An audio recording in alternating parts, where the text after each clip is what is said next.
Today on UHF, we're going to be talking about the Hero System 6th edition. We're going to do an overview here. And this game system's been around since 1981, which originally was known as Champions. And the first three editions, it was under the name of Champions, with other books using this similar rule set for different genres. Champions was for superheroes, Espionage was for 60s Cold War, spies, and so forth. Let's take a look back. Here's the cover for the first edition. Second edition had a slightly different cover than this. And then we went to the third edition, which had added and expanded on the rules as each edition does. And this is the fourth edition, which is when the first culmination of all the rules from the previous books came together, and they made them all under a single rule set, because some of the price costs were different, some of the skills and powers and so forth worked a little differently. So to make everything work the same, they culminated it into this one book. And then fifth edition came along and put all the expanded rules together and put it together into this book. And this is the cover for the revised, which came slightly after 5th edition did. And what it had in addition was all the frequently asked questions from the hero boards at the end of the book for rules clarifications and so forth, until we come to today, which is the 6th edition, which we'll be talking about, which there were some rule changes and streamlining of the rules. Types of roles: a success roll and an effect roll. The success roll is just that. Did you succeed or not? And when you read the books, you'll see that it'll have rolls with a number with a minus sign after it. That's what you got to roll under to have a success. Like if it has a 12 minus on it, means 12 or less. The effect roll, exactly what it is. It's the effect. How much damage you do, how much effect a power has, or how much an effect something has. And when it comes to an effect roll, you may have to count body. Body is counted simply. Ones are 0, 2 through 5 is 1, and 6s are 2. Really easy way to do it. Put all your 6s and 1s together, because they cancel out, making them 1. Everything else is a 1.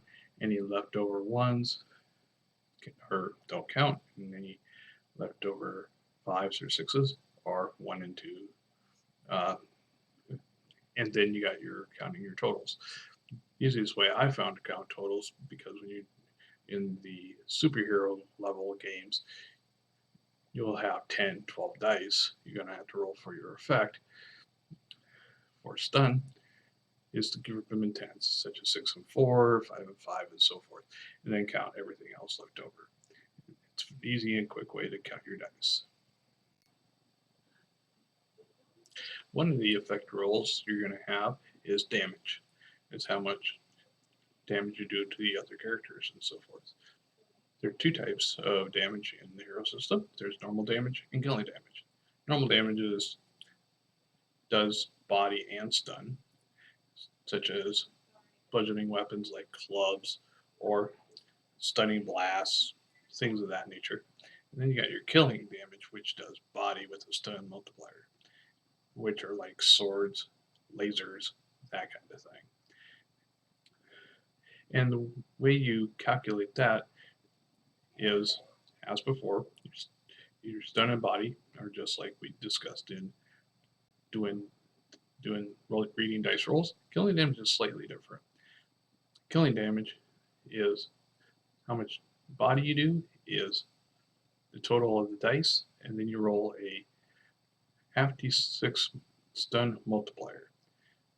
That will give you a 1 to 3 times the amount of body done on the dice, such as let's say you roll a 1, a 4, and a 6.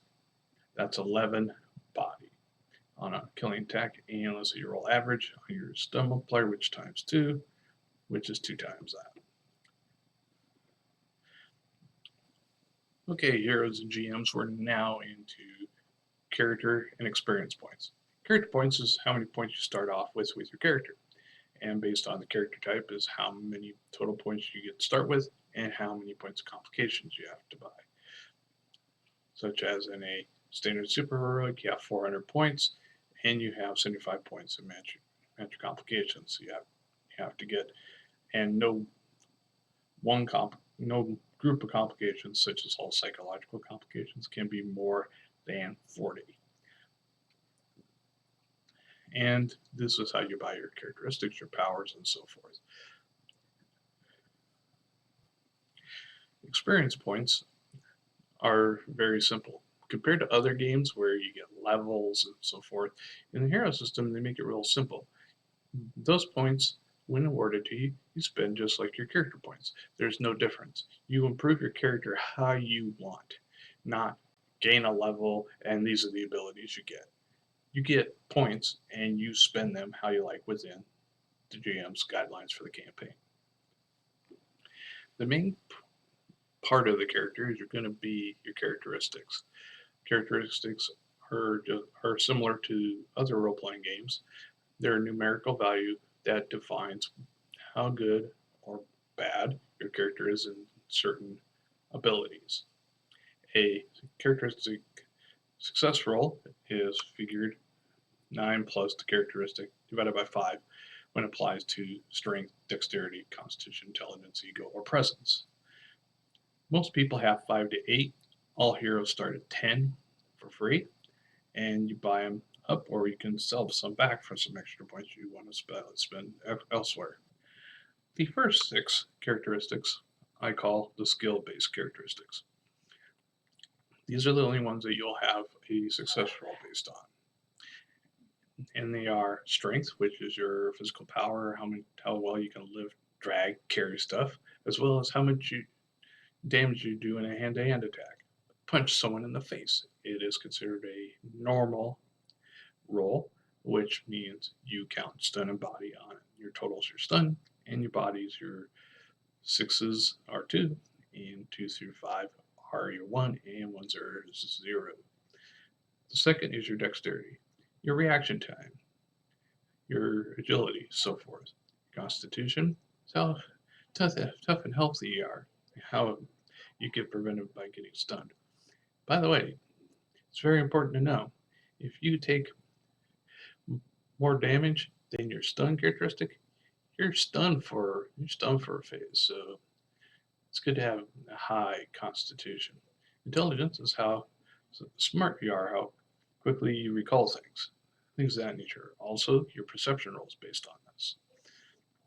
And those people that are wondering about passive perception, is that in hero? Of course it is. Any characteristic can have a passive amount, which is half of your score. And figuring out that is the same as your success roll. It's half of your intelligence divided by 5 plus 9. Ego is your willpower, your mental force, that type of thing.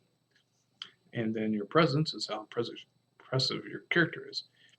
It's not how good looking you are, it's how you're perceived in a room, things of that nature. How impressive your character is. You might have a low presence because you kind of blend in the background. You're like a wallflower.